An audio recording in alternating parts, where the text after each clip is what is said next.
तो hello guys, पिछली video में हमने कुछ सेट से रिलेटेड लॉ के बारे में पढ़ा था। इसमें हम कुछ टॉपिक डिस्कस करेंगे और कुछ लॉ को प्रूव करेंगे, जैसे डी मॉर्गन्स लॉ और डिस्ट्रीब्यूटिव लॉ। उससे पहले हम देख लेते हैं कि ये एक सेट डिफरेंस रह गया था। सेट डिफरेंस का मतलब होता है, जैसे कि मान लीजिए आपको कोई एक सेट दिया हुआ है ए, एक सेट दिया हुआ है बी। इसका आपको डिफरेंस निकालना है। तो मतलब एक ऐसा, मतलब इसमें जो एलिमेंट है और इसके एलिमेंट हैं उनको आपस में मतलब हटा दीजिए। जैसे कि इसमें 4 है तो इसमें से 4 हट गया, 3 है 3 हट गया, 2 है 2 हट गया।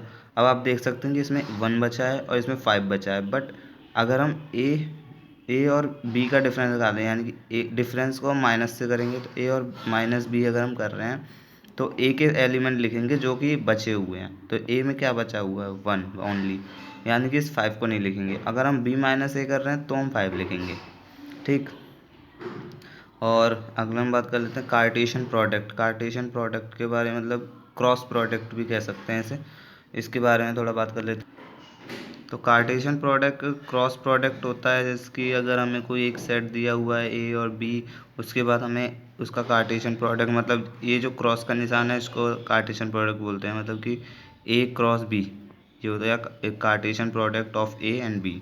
तो इसका कार्टेशियन प्रोडक्ट मतलब ए को 1 के साथ पहले लिखो, फिर ए को बी के साथ लिखो, सॉरी हाँ, 1 को बी के साथ लिखो, 2 को ए के साथ लिखो, फिर 2 को बी के साथ लिखो, इस तरीके से। और बी क्रॉस ए करेंगे तो फिर ए को पहले 1 के साथ लिखो, फिर ए को 2 के साथ लिखो, फिर बी को 1 के साथ, फिर उसके बाद बी को 2 के साथ, इस तरीके से यहाँ पे लिखा हुआ है। ठीक। अब हम बात कर लेते हैं डी मॉर्गन्स लॉ के प्रूफ के बारे में। डी मॉर्गन्स लॉ को कैसे प्रूफ करते हैं? तो डी मॉर्गन्स लॉ होता क्या है बेसिकली, कि ए यूनियन बी का whole complement is equal to A complement intersection B complement. यानी कि तो यहाँ पे हम लेट कर लेंगे पहले कि एक्स जो है बिलोंग कर रहा है ए यूनियन बी के होल कॉम्प्लीमेंट को। यानी कि जो एक्स है वो बिलोंग कर रहा है ए यूनियन बी के होल कॉम्प्लीमेंट को। तो इसको हम किस तरीके लिख सकते हैं? अगर ये जो एक्स है वो अगर इसके कॉम्प्लीमेंट को बिलोंग कर रहा है ए यूनियन बी के, ठीक, तो नॉट बिलोंग क्या करेगा? एक्स। तो इसको हम इस तरह लिख सकते हैं, x x not belongs to A union B. यानी कि ये उसका कॉम्प्लीमेंट है, कॉम्प्लीमेंट हटा दो तो इसका मतलब बिलोंग नहीं करेगा। तो यहाँ पे कट लगा दिया है, इसका मतलब हो गया not belongs to A union B. तो यानी कि not belongs to A union B. अब इसको इस तरह से, यहाँ पे यूनियन है, यूनियन का मतलब दोनों के साथ है, दोनों के साथ है, मतलब कि एक्स नॉट बिलोंग्स करेगा ए में और बी और x not belongs to B. इसको हम इस तरीके से भी लिख सकते हैं। और इसके बाद अगर वो ए को बिलोंग कर रहा है और एक्स बी को बिलोंग नहीं कर रहा है, सॉरी, ए एक्स जो है ए को बिलोंग नहीं कर रहा, एक्स बी को बिलोंग नहीं कर रहा, तो इसके कॉम्प्लीमेंट को तो बिलोंग करेगा ना। तो यानी कि x belongs to A complement. ठीक। X belongs to A complement, यानी कि हम ए का कॉम्प्लीमेंट करेंगे तो वो उसको बिलोंग करेगा। एंड और यहाँ पे हम इसको पलट रहे हैं, यानी कि हम एक्स का कॉम्प्लीमेंट कर रहे हैं, बी का कॉम्प्लीमेंट कर रहे हैं, तो जो बीच में और है वो एंड में बदल जाएगा। ठीक। यहाँ पे तो ए एक्स जो है वो ए को बिलोंग करेगा, एक्स बी वो सॉरी ए के कॉम्प्लीमेंट को, और एक्स बी के कॉम्प्लीमेंट को भी बिलोंग करेगा। तो यहाँ पे एंड की वजह से यहाँ पे इंटरसेक्शन का निशान आ जाएगा, यानी कि एक्स जो है वो बिलोंग करेगा ए कॉम्प्लीमेंट और एंड की जगह इंटरसेक्शन बी कॉम्प्लीमेंट। ठीक। तो इस तरीके दैट मीन्स कि जो ये है ये इसके बराबर हो जाए। ठीक। तो इसके अकॉर्डिंग ये प्रूव हो गया। ठीक। नेक्स्ट हम बात कर लेते हैं डिस्ट्रीब्यूटिव लॉ के बारे में।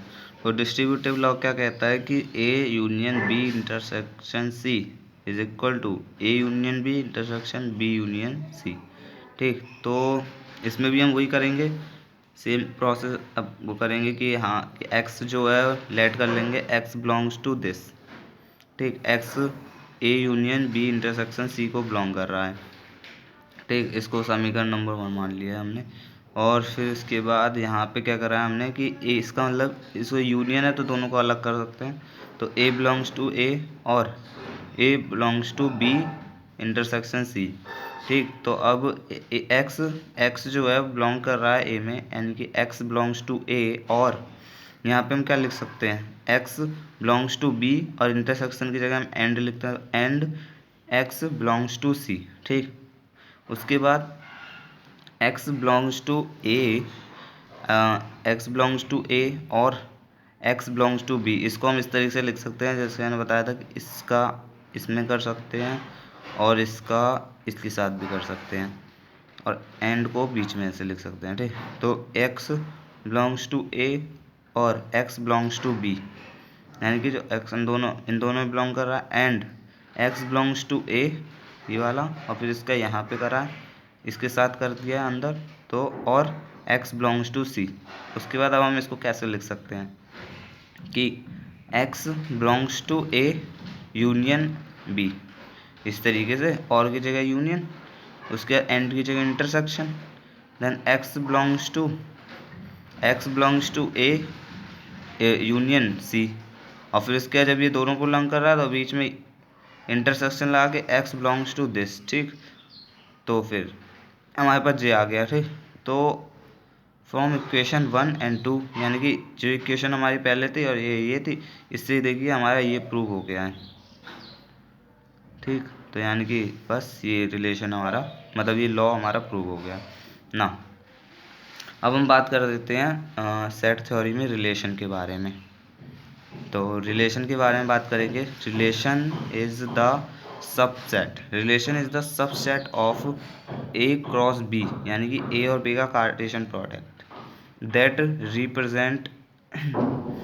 रिप्रेजेंट ऑफ आर, जो कि आर से रिप्रेजेंट किया जाता है। ठीक, यानी कि एक्स और बी का कार्टेशियन प्रोडक्ट का सबसेट होता है, जिसको हम रिप्रेजेंट करते हैं ए आर से। ठीक, लाइक इस तरीके से R is equal to A cross B, इस तरीके से। ठीक, ये कार्टेशियन प्रोडक्ट होता है, यहाँ पे मैंने लिख दिया ये।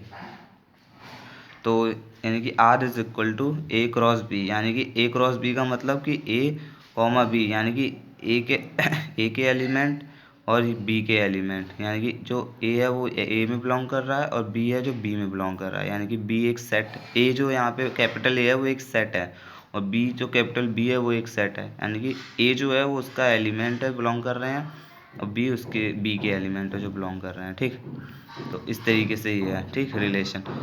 तो अगली वीडियो में हम टाइप ऑफ रिलेशन के बारे में पढ़ेंगे। तो आज के लिए बस इतना ही। अगर वीडियो अच्छा लगा हो तो इसको शेयर करके एक लाइक ज़रूर कर दीजिएगा। Thank you.